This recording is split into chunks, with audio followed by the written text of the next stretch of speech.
আসছিলাম জরিনা। তো ভাই কেমন আছেন?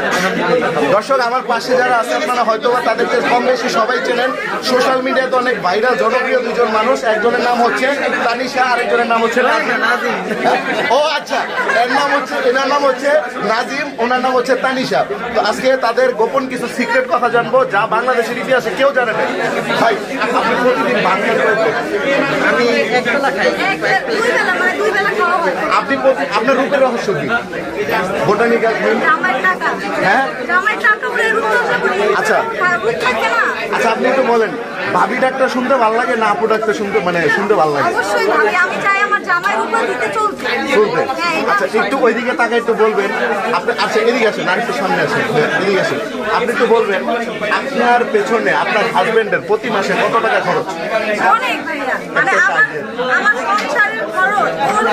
না না, ওই সংসারের খরচ বাদ আপনার খরচ লাগে। ভাবি আজকে কয় কেজি হয়েছে? কয় কেজি লাগাইছে?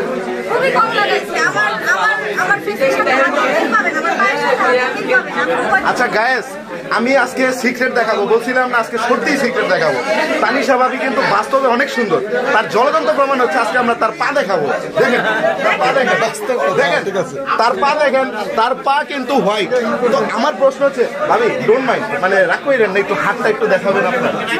এই যে তো তার হাত দেখেন, সে ন্যাচারাল বিউটি। তা আমার প্রশ্নটা হচ্ছে সে মেকআপ কেন করে বলেন?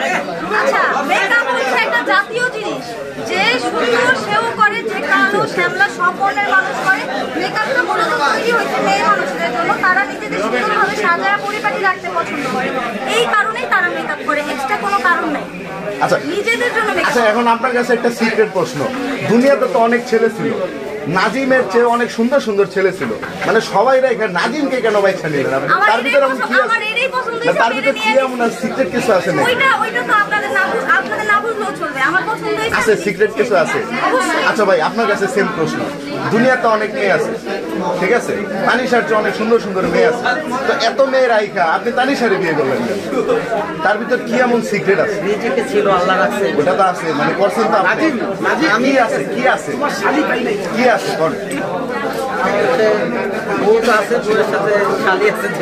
শালি আছে, মানে আপনি কি শালি থাকার কারণে বিয়ে করছেন? না না, মানে শালি থাকলে ভালো।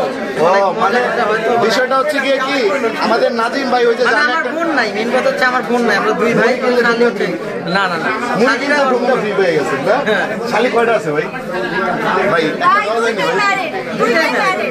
চলবো না, তাইলে চলবো না দর্শক। আমি একটা মানে আশায় ছিলাম যে বাবির সাথে তারপরে যে ভাইয়ের সাথে যদি কোনোভাবে একটা আন্ডারস্ট্যান্ডিং হয়ে যেত আমার ভালো হইতো। সবাই হ্যাঁ ভাই আমি মুসলমান, আমি 4টা বিয়ে করতে পারি, জায়েজ আছে আমার জন্য, যদি আমি পালতে পারি খাওয়াইতে পারি নাকি? হ্যাঁ আচ্ছা এখন ভাই আপনার বিয়ে করতেছি না, আমি একটা বউ আছে আর বিয়ে করবেন কয়টা করে? বিজনেস বিজনেস বউ ব্যবসা, ওইটাই বউ ব্যবসা। না না কেমন ভাই, আপনি তো ছেলেদের তখন কি ছেলেদের টাকা দিতে হয় তাই না? এখন একটু বলেন, দর্শক জাতি জানতে চায় ফেসবুকে ইউটিউবে তারপরে সেলুন দিয়া টোটাল আপনাদের মাসিক ইনকাম কত? আমার ইনকাম অল্প ভাই। কি কইছেন? ইনকাম মাসিক ইনকাম ইনকাম ইনকাম কত? প্রতি মাসে। আচ্ছা তো প্রতি মাসে নাজিম তানিশা 15 লাখ টাকা ইনকাম করে, এ হচ্ছে বিষয়। তো ভাই যারা নতুন কন্টেন্ট ক্রিয়েশনে আসতে চায়, বিশেষ করে আমি একটা কথা বলি, অডিয়েন্স কিন্তু আপনাদেরকে কাপড় ব্লগার হিসেবে চেনে নাকি? তো এই যে কাপড় ব্লগ করেন না, অনেক করছেন, দুইজনে খাইতে গেছেন, ঘুমাইতে গেছেন। ওই যে রিলস করা হয়, ব্লগ করা হয়। আচ্ছা ভাবি আপনি মানে আপনার শিক্ষাগত যোগ্যতা কি? আমি হচ্ছে এবার এসএসসি দিবেন, তো আপনার একটা বাচ্চা ভাই, ওনার বয়স কি 18 হয়েছে? আচ্ছা এখন একটু বলেন ভাই আপনার বয়স কত? 36 না 24, এই যে ফেব্রুয়ারিতে 25 হবে। তাইলে তার ভাইয়ের বিয়ের বয়স হয়েছে কিন্তু আপুর বিয়ের বয়স হয় না, সে এসএসসি পড়ে এখন। তো যাক ভাই, আমাদের দর্শকদেরকে কিছু বলতে চাইলে বলতে পারেন, অনেক কথা বললাম। আসলে দর্শক আমি একটু বলি, এখানে সব সিরিয়াস কথা হয় নাই, কিছু কিছু মজা ঠাট্টা বা দুষ্টামি হয়েছে আপনাদেরকে এন্টারটেনমেন্ট করার জন্য, জাস্ট এতটুকুই। তো ভাই দর্শকদের উদ্দেশ্যে কিছু সিরিয়াস কথা বলেন। আমি বলি দর্শকদের উদ্দেশ্যে, আচ্ছা আমি আগে একটা কথা শেষ করি, হাজবেন্ডকে আগে কথা বলতে না, সময় দিতে হয়। বলতে পারবে না, আমি বলি। হ্যাঁ আমি বলি দর্শকদের উদ্দেশ্যে এতটুকুই বলবো, সোশ্যাল মিডিয়া যা আমরা সবসময় দেখি সবকিছু সত্যি না। সত্যি না। সোশ্যাল মিডিয়ার বাইরে মানুষের লাইফে অনেক স্টোরি থাকে যেটা আমাদের অজানা। সোশ্যাল মিডিয়াতে আমরা একটা ইমোশনাল পার্ট দেখে একটা মেয়ের সাপোর্টে চলে যাই, আবার কেউ আছে ছেলের সাপোর্টে চলে যায়, খুব তাড়াতাড়ি ইজিলি জাজ করি। তো আমি এটা বলবো আপনারা খুব ভালো করে আগে যাচাই করবেন, এরপর কাউকে যে কমেন্ট করবেন বা কারো সম্পর্কে। তাহলে যাচাই করতে হলে তো আপনার বাসায় যাইতে হবে, বাসার অ্যাড্রেসটা করে দেন। যাচাই করার জন্য বাসায় যেতে হবে না, যাচাই করা খুবই ইজি। আর বাসা হইলো সাভার বাইপেল 3 নাম্বার বস্তির পাশে।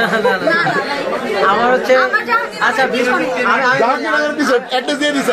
আমি লোকেশন বলি, সাভার নবীনগর সেনা শপিং কমপ্লেক্স লেভেল 4 লিফটের 3D 200 নম্বর দোকান। সেলুনের নাম কি ভাই? এটা হচ্ছে নাজিম হেভেন টেক মোবাইলের দোকান আমার। আর পার্লার যেটা ওইটা ডি 197 এ নাম্বার দোকান, আর হলো ডি 241 নম্বর দোকান। রিসেন্ট ওপেনিং হবে আরেকটা দোকান, ওইটা হলো ই 144। অনেকগুলো দোকান তো মানে নাম মনে রাখতে পারতেছি না। তো ঠিক আছে ভাই, ফিউচার ব্যবসায়ী, তো ভালো থাকবেন ভাই। সেলুন সেলুন নাজিম দাঁড়াও, নাজিম দাঁড়াও, হেরা দূরে মুই আমি মোবাইল ব্যবসায়ী। আমি হেরা ধরতেছি। আচ্ছা, মোবাইল